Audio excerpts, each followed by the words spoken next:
TRS के MLA Krishna Mohan Reddy ने एक सरकारी अफसर के साथ बदसलूकी करके एक तनाजा खड़ा कर दिया है। सोशल मीडिया पर वायरल हुए एक वीडियो में एमएलए कृष्ण मोहन एक शख्स का कॉलर पकड़ते दिख रहे हैं। हालांकि पुलिस ने कहा कि शिकायत दर्ज होने के बाद ही कार्रवाई की जाएगी। जानकारी के मुताबिक ये वाकया मंगल को जोगुलंबा गढ़वाल जिले के गढ़वाल में पेश आया। एमएलए एक प्रोग्राम में देरी से बुलाए जाने पर नाराज थे। खबरों के मुताबिक एमएलए के आने से पहले ही जिला परिषद के सदस्यनशीन ने एक स्कूल का इफ्तिताह अंजाम दे दिया। साथ ही इस इफ्तिताह को लेकर ही एमएलए जिला परिषद सदस्यनशीन सरिता से अपनी नाराजगी जाहिर कर रहे थे। इसके बाद पीछे चल रहे सरकारी गुरुकुल स्कूल के मकामी कन्वीनर ने कुछ रिमार्क कर दिया, जिस पर एमएलए भड़क गए। नाराज एमएलए कृष्ण मोहन रेड्डी ने अचानक उनकी जानिब वो बढ़े और उनका कॉलर पकड़कर उन्हें धक्का दे दिया।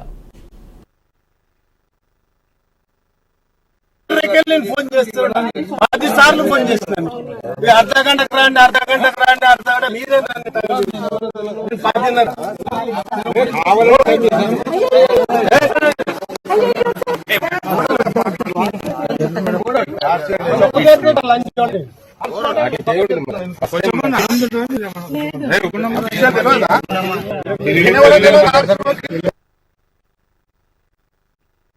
లంచ్